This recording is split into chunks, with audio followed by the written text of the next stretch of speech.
para você trabalhar sobre um cenário de probabilidade, você tem que ter algo que te traga uma vantagem dentro daquela probabilidade.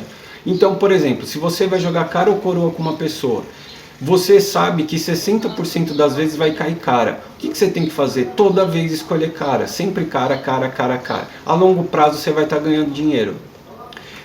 Tem muita gente que pensa assim, joga 4 vezes e sai o cara nas 4. Aí ele fala, bom, agora eu vou escolher coroa, porque já saiu cara. E ele começa a jogar contra a probabilidade, contra a matemática que está a favor dele. Então isso é identificar uma vantagem, tá? Então o primeiro passo para um trader é identificar qual é a vantagem. A vantagem ela tem que estar associada ao seu perfil. Não adianta você ter um perfil X e buscar uma vantagem que não esteja alinhada com o seu perfil. Tá? Então, primeiro passo, entender que o cenário é de probabilidades. Não adianta você querer estar sempre certo, não adianta você se sentir mal quando, entre aspas, você achou que estava errado porque o mercado pegou seu stop, porque a operação veio contra. Então, vantagem.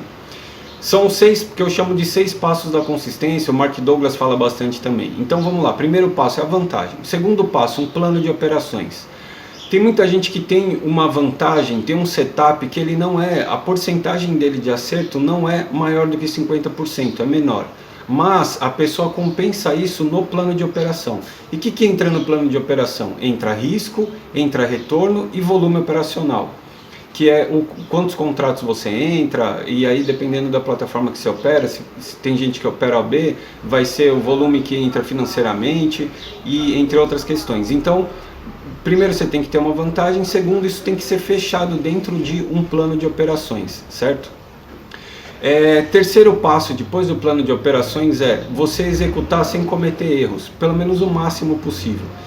Então o que acontece? Tem muita gente que, voltando a falar um pouco sobre o plano de operações, tem gente que tem um setup que é mais, ele é, por exemplo, 70% de acerto ele tem, a média. Só que no plano de operações a pessoa acaba levando isso a perder. Quando ela perde muito. Quando ela ganha pouco, ela diminui os ganhos, sai mais cedo da operação. Então, assim, primeiro, o setup ele tem que ser uma porcentagem que você tem que testar muito e identificar o seu setup. A porcentagem de acerto média do seu setup, depois colocar isso dentro de um plano de operações, ou seja, definir risco, definir retorno e o volume operacional que você vai trabalhar, seja fazendo parcial, etc. Isso daí, essas duas juntas tem que dar uma matemática financeira positiva a longo prazo. Então a terceira coisa, executar sem cometer erro.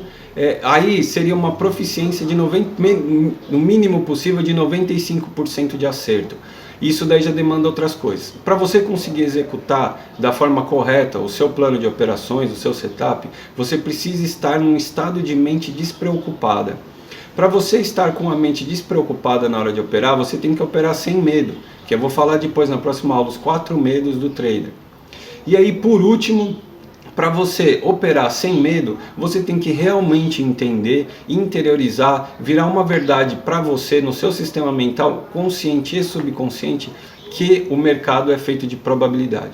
Então assim, fica muito fácil se você identificar um setup que é positivo, colocar ele dentro de um plano de operações que vai te trazer uma matemática financeira positiva para o seu lado a longo prazo e você entender que é probabilidade. Então você vai executar ele como ele deve ser executado sem se preocupar se aquele trade vai sair positivo ou não, se aquele trade vai ser maior que o outro ou não. Simplesmente você está executando e aí você tira uma carga emocional, uma carga pessoal de ter que estar certo ou não, de ter que ganhar ou não.